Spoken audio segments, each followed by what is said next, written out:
Isang paalala, ang video na ito ay ayon lamang sa aking sariling pananaliksik. Hindi ko nais na pilitin ang sino man na maniwala sa videong inyong matutunghayan. Kung hindi kayo kumbinsido sa mga impormasyon at taliwas ang inyong paniniwala sa kaalamang aking ilalahad, maaari kayong gumawa ng sarili ninyong pagsisiyasat para sa inyong kakontentuhan. Ang videong ito ay gabay lamang sa mas malalim na kaalaman at pag-intindi at hindi gawa ng isang profesional. Naniniwala ako na malaya tayong magbigay ng opinyon at suhestyon bilang malayang mamamayan ng Pilipinas. Maraming salamat po. Sa kasalukuyan, ang bansang Iran ang maituturing na pinakamabigat na kalaban ng Israel. Ang bansang ito kasi ang siyang sumusuporta sa halos lahat ng mga militanteng grupo mula sa iba't ibang mga bansa. Kagaya na lamang ng Hamas mula sa Gaza, ang mga Houthi na mula naman sa Yemen, ang Hezbollah na mula sa bansang Lebanon.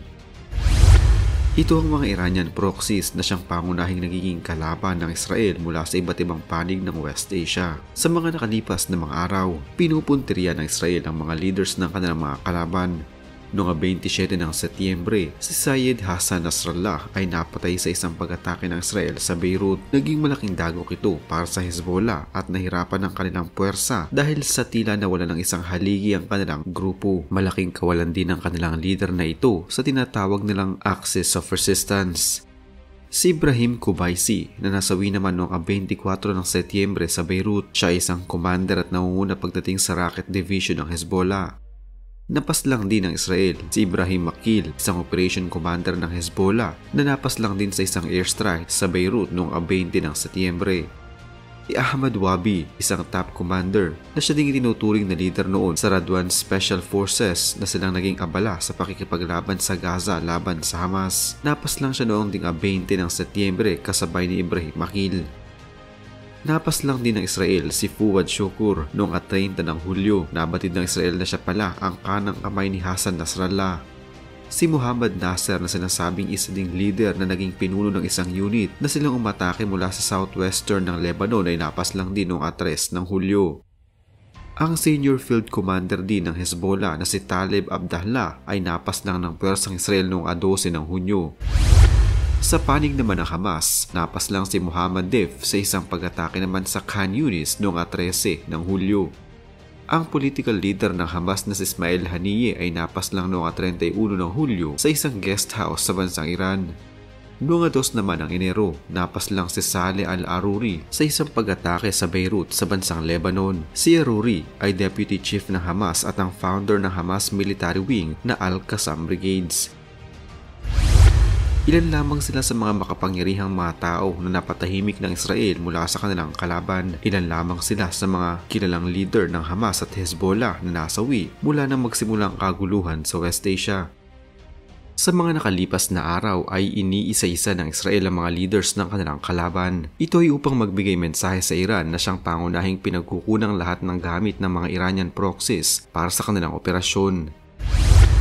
Inabot na din ng maraming dekada para lamang mabuo ng Iran ang kanilang mga Iranian proxies na nakakalat ngayon sa iba't ibang panig ng West Asia. Subalit sa kabila ng mga sunod-sunod na pagkakasawi ng mga leaders ng mga ito, isang balita ang lumabas na talaga namang ikinagulat ng marami at ito ay ang pagkakaroon umano ng isang spiya ng Israel. At ang spiyang ito ng Israel ay isang leader mula sa isang top military force ng Iran. At ayon pa sa balita, ang spiya na ito ang siyang pangunahing kasangkapan ng Israel upang mapaslang nila ng mas madali ang mga top leaders ng Iran at Hezbollah. Ang leader umano na ito na pinaniniwala ang spiya ng Israel ay mula sa IRGC o ang Islamic Revolutionary Guard Corps. Isa itong puwersang militar na may maraming mga branches at may sariling navy, mga army at rocket force. Subalit ang maituturing na pinakadelikadong branch nito ay ang Quds. Ang Quds ay tinuturing na elite branch ng Islamic Revolutionary Guard Corps. Ang pangunahin nitong tungkulin ay ang maging Iranian proxy sa buong West Asia, gaya na lamang ng Hezbollah sa Lebanon, Houthis sa Yemen, Hamas sa Gaza at iba pang mga grupo na nakadestino naman sa Iraq at Syria na tinatawag pa ng Iran bilang kanilang Axis of Resistance. Ito din ang military intelligence unit ng IRGC. Ang grupong ito ay pinamumunuan ni Ismail Qani. Kung matatandaan sa mga nakaraan ko ng video, nagkaroon ng balita noon na nawawala umano si Qani ng ilang linggo na at wala kahit ni isa mula sa mga opisyal ng Iran ang may kontak sa kanya.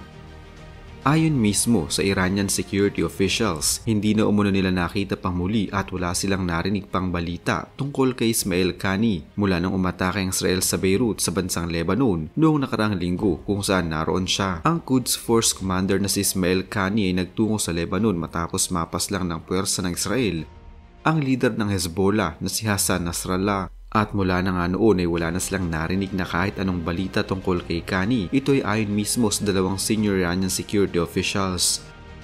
Ayon sa isang opisyal, si Qani ay namamalagi sa southern suburbs ng Beirut sa Lebanon. Mula umano noong magsimula ang Israel na tugisin ang mga top leaders ng kanilang mga kalaban, wala na silang naging balita tungkol kay Qani. Kahit ang mga Iranian officials at ang Hezbollah ay hindi na din makontak si Qani. Si Qani ang napili ng Tehran upang pamuno ng Islamic Revolutionary Guards Corps ng Iran para sa Overseas Military Intelligence Service para sa Quds Force. Ito ay matapos mapas lang ng pwersa naman ng Estados Unidos ang pinalitan nito noon sa kanyang posisyon at dating leader ng naturang organisasyon. Nangyari ang pagpaslang sa dating leader na ito na si Qasem Soleimani sa isang drone strike sa Baghdad noong taong 2020. Noon pa man kasi, ang Islamic Revolutionary Guard Corps o IRGC ay itinuturing na ng bansang Estados Unidos bilang isang terrorist organization. Si Qani ay tinuturing na isa sa mga top generals ng Iran. Veterano na siya pagdating sa paghawak ng mga tao, kaya naman siya ang napili ng Tehran na pamunuan ng Quds na sa kasalukuyan ay 4 na taon na niya itong pinapatakbo. Ang puwersa ng Israel ay marami nang natarget sa Lebanon mula nang lusubin nila ito. Noong nakaraang buwan lamang, sa kanilang ginawang pag-atake sa Beirut ay napas lang nila si Hassan Nasrallah, ang leader ng Hezbollah. Subalit sa kabila nito, marami pa din ang mas naniniwala na si Qani ay hindi talaga nawawala, kundi si Qani umano ay nagsisilbing espiya na siyang pinagkukuhanan ng impormasyon ng Israel para isa-isa nilang mapatumba ang mga leaders ng kanilang kalaban. Ang ulat na ito ay mula mismo sa Tehran. Pero kung tutusin, mahirap umanong paniwalaan na ang taong nag-organisa ng mga Iranian proxies, isang top generals ng Iran at leader ng Quds ay isa palang espiya. Kung babalikan natin ang nakaraang pangyayari, kung matatandaan, napas lang si Ismail Haniyeh, ang political leader ng Hamas sa Tehran, na kapitolyo ng Iran. Napatay siya sa isang guest house doon ayon sa mga ulat. Subalit ang guest house na ito ay mahigpit na binabantayan ng puwersa ng IRGC. Hindi man naging malinaw at hindi nakumpirma kung paano talagang nasawi si Haniyeh. Ayon sa mga lumabas na balita, isang bomba umano ang itinanim sa naturang guest house. Dahil dito ay isang dagok ito sa IRGC na kinatatakutan ng marami at sinasabi nila ngayon na hindi man lamang umano nila naisipang suriing mabuti ang lugar na pag-i-stayan ng isa sa kanilang mga top leaders. Bakit umano hindi man lang muna nila chinek o inalam ng maayos kung may bombang nakatanim sa guest house na sa totoo lang ay meron naman pala. Sa pagkakapas lang din kay Hassan Nasrallah, ang chief ng Hezbollah, na napas lang noong 27 ng Setyembre sa headquarters mismo ng Hezbollah sa Beirut ng bansang Lebanon. Hindi masasabing nagkakataon lamang. Pero paanong nalalaman ng puwersa ng Israel kung saan eksaktong namamalagi ang ilan sa mga top leaders ng Iran? Kasamang nasawi ni Nasrallah si IRGC Brigadier General Abbas Nilforoushan. Siya ay miyembro ng Quds Force. Siya ang namamahala sa mga operasyon ng grupo sa Syria at Lebanon. Hinawakan niya ang posisyon na ito mula noong Abril nang ang kanyang pinalitan na si Brigadier General Reza Zahedi na isang elite commander ng Quds Force ay nasawi sa isang pag-atake na isinagawa ng Israel sa Syria. Sa makatuwid, dahil sa pag-atake na ito, na-promote si Nilforoushan. Noong 27 ng Setyembre, lumipad si Nilforoushan patungong Beirut sa Lebanon. Noong araw na iyon, dapat ay wala sa headquarters ng Hezbollah si Hassan Nasrallah. Subalit dahil naroon na si Nilforoushan, kinailangan niyang muling magpunta sa headquarters upang i-meet doon si Nilforoushan. At sa pagkakataong nasa loob na ng headquarters ang dalawang leaders, tsaka umatake ang Israel sa headquarters na ikinasawi ng dalawa. Kaya nakikita ngayon na ang IRGC ay sangkot sa pagkakapas lang ng dalawa. Ngayon dumako naman tayo sa pagkakapaslang kay Hashem Safieddine na itinuturing na papalit sana kay Nasrallah at magiging bagong leader ng Hezbollah. Sa pagkakataong ito, mismong mga Iranian officers na ang nagsasabi na si Qani ay involved sa pagpaslang kay Safieddine. 2 araw lamang ang lumipas mula nang mapaslang si Nasrallah. Lumipad si Kani pa Lebanon at ayon sa ulat ay nakarating siya doon noong 29 ng Setyembre upang i-assess ang sitwasyon doon sa kalupaan. Noong mga panahong iyon ay may contact pa siya kay Safieddine at pareho silang inimbitahan sa isang pagpupulong ng mga senior Iranian leaders noong 3 ng Oktubre. Subalit ilang minuto bago magsimula ang naturang pagpupulong, biglang nagsabi si Kani na hindi ito makakarating. At ilang minuto lamang habang nagaganap ang meeting, tsaka umatake ang Israel na ikinasawi ni Safieddine. Simula noong araw na iyon ay napaulat na si Kani ay nawawala habang ayon naman sa ilan ay patay na umano ito dahil magkasama sila ni Safieddine sa pagpupulong.